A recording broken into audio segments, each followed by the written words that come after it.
बिस्मिल्लाहिर्रहमानिर्रहीम। ख़वातीन व हज़रात, बड़ा अहम दिन आज हमारे बड़े करीबी साथी उस्मान डार साहब का इंटरव्यू आया एक एंकर साहब के घर पे निजी टीवी चैनल के।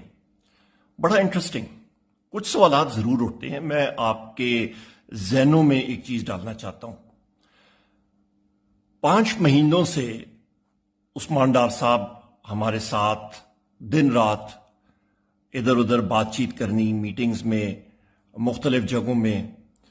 कभी उन्होंने इमरान खान साहब के बारे में कोई बात नहीं की, कभी किसी किस्म का तस्करा नहीं किया जो आज वो बातचीत हो रही थी।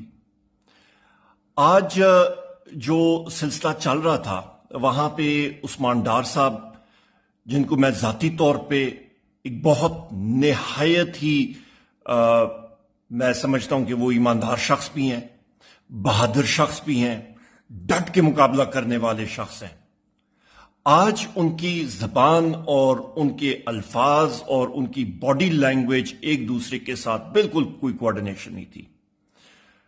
आप मुझे बताएं ख़वातीन व हज़रात कि किसी को एक इन्फोर्स्ड डिसअपीयर्ड पर्सन 1 महीने के लिए रखा जाए, कैदे तन्हाई में रखा जाए, उसके साथ तरह तरह का तशद्दुद किया जाए और अचानक एक दिन उसको नमूदार करके एक मीडिया पर्सन के घर पे उनसे एक चाय के कप के ऊपर इंटरव्यू दिलाया जाए, तो ये क्या होगा? ये तो जिस तरह पंजाब पुलिस इनकाउंटर करती है, तो ये तो स्टेज्ड एनकाउंटर था, उसका साफ जाहिर नजर आ रहा था। जिस तरह के वो पंजाब पुलिस वाले कहते हैं, अदालत को दिखाते हैं कि जी कैदी भाग रहा था और हमने गोली मार दी, और वो जब फोटो देखते हैं जज तो उनको नजर आता है कि जी कैदी के तो पैरों में भी बेड़ी थी और हथकड़ी लगी थी, तो किधर भाग सकता था, क्या कर सकता था? ये तो वो आज स्टेज इनकाउंटर हुआ है बदकिस्मती के साथ, उस्मान डार साहब के साथ। आप ये भी अंदाजा लगाएं, उमर डार साहब ने कल शाम को ही एक वीलॉग उन्होंने रिलीज किया। वो डिमांड कर रहे थे कि उस्मान डार साहब को रिलीज किया जाए, और पीटीआई के हवाले से, इमरान खान साहब के हवाले से बहुत ही मुस्बत बातें, पॉजिटिव बातें।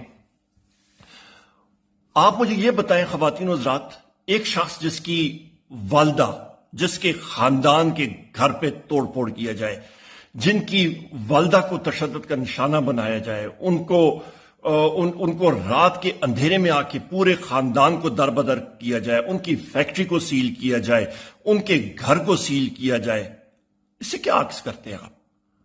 ये तो बिल्कुल एक बनाना रिपब्लिक की तरह हम लोग उस तरफ जा रहे हैं। अच्छा, फिर आगे हम लोग जाते हैं, स्टेज इनकाउंटर की भी मैंने बात कर दी। उनके भाई आमिर डार को अरेस्ट किया गया। उसके बाद आप ये देखें कि ये एक पूरा भोंडा तरीका था कि इमरान खान साहब के खिलाफ एक पूरा नैरेटिव बनाया जाए, वो भी दम तोड़ गया। सारी की सारी चीजें पूरी दुनिया को, आजकल सोशल मीडिया का दौर है, ये पुराना वो दौर नहीं है जिस वक्त सिर्फ एक मसवात अखबार होती थी या कोई और पाकिस्तान टाइम्स अखबार होती थी और बस उस पर जो बात आ गई सो आ गई। नहीं, आजकल सोशल मीडिया का दौर है, उसी वक्त जो है वो रिएक्शन आ जाता है। ख़वातीन व हज़रात, मैं आपसे ये भी पूछना चाहता हूं आपके तवस्सुत से कि, और इस सोशल मीडिया के तवस्सुत से ये बात जब अब आगे जाएगी, हमारे 3 और साथी हैं ज़ेर हिरासत, वो भी इन्फोर्स्ड डिसअपीयर्ड पर्सन्स में हैं। उस पे मेरा भाई फरख हबीब साहब हैं, उसके साथ साथ सदाकत अब्बासी साहब हैं, उसके साथ साथ हमारे बुजुर्ग हैं, पुराने पार्लियामेंटेरियन हैं, शेख रशीद साहब हैं। क्या इसी तरह के मुख्तलिफ मीडिया चैनल या एंकर पर्सन्स के घर पे उनके इसी तरह के इंटरव्यू हमें सुनने को मिलेंगे? इस चीज को बंद कर दें खुदारा। 90 दिन इलेक्शन की तरफ जाएं। जिस तरह के उस्मान डार साहब ने अपने इस स्टेज इनकाउंटर में वाज़ेह तौर पे एक बात की कि वोट इमरान खान साहब का है। सियालकोट में चाहे वो लड़े ना लड़े, वो बात की बातें हैं, उन्होंने साफ जाहिर कर दिया वोट बैंक इमरान खान साहब का है। ख़वातीन व हज़रात, एक बात याद रखिएगा, वोट मेरे रब के हुक्म के साथ इंशाअल्लाह ताला पाकिस्तान तहरीक इंसाफ और इमरान खान साहब का है, और अगले वजीर आजम पाकिस्तान जो मर्जी कोई करे, जब रब का हुक्म होता है, रब का हुक्म होगा इंशाअल्लाह वजीर आजम इमरान खान। बहुत शुक्रिया। अल्लाह ताला आप सबको अपने हिफ्ज़-ओ-मान में रखे। पाकिस्तान जिंदाबाद।